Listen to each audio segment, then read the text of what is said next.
Happy Monday out there, Team 42. It's your skipper here, Darius Dale, to present our macro minute for Monday, August 8th, 2022. Starting with markets, we have stocks up this morning, commodities down, crypto up, dollar down, global bond yields down.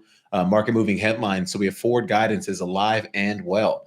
So the Fed should keep 75 basis point hikes on the table until inflation slows sharply, FOMC Governor Michelle Bowman said.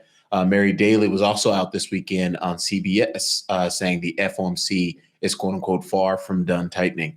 Shifting gears, Russia-Ukraine could become headline risk again. So we had Russian forces shelling the area around, I'm going to definitely butcher this, what I think is Zaporizhzhia, the nuclear power plant there in Ukraine for a second consecutive day this weekend on Saturday. So obviously, if anything goes wrong in terms of the accuracy of these attacks, you could obviously have any real risk of a nuclear disaster there. That would not just be, implicate citizens in and around Ukraine, but obviously going back to Chernobyl, this stuff could spread across continental Europe and really up the ante in terms of a more forceful response from NATO countries. So, keeping this front and center, obviously Russia, Ukraine, as tragic as it's been, has really become something that's not really being discounted by markets anymore. But the reality is it may become, again, headline risk again if we do see something that's really adverse and tragic in and around this nuclear plant. So keep your eyes on that. The week ahead, we got CPI data on Wednesday out of the U.S., Chinese CPI and U.S. PPI on Wednesday, Chinese CPI overnight on Wednesday, and then PPI on Thursday. You have Chicago Fed, Charlie Evans, and Minneapolis Fed President Neil Kashkari. They're going to speak right after the CPI report on Wednesday. So if it comes in high, I'd expect more hawkish tone there.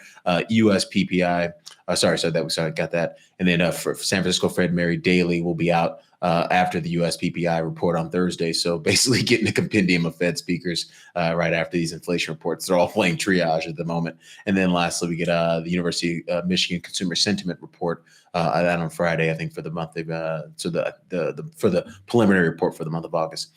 Big movers. Yet WTI off another 1.5% this morning to down 14% month over month. Is dragging the bond yields down with it. 30-year nominal Treasury yield down 5 basis points to off 2 basis points month over month. Germany's DAX index, loving the decline in crude oil and energy prices, plus 1% to plus 5% month over month. Yeah, crypto still rallying. Bitcoin up 4% here to plus 10% month over month, and then Ethereum up 5%, demonstrably outperforming Bitcoin on a month-on-month basis, up 45%. Shifting gears to our volatility adjusted momentum signals in probable ranges.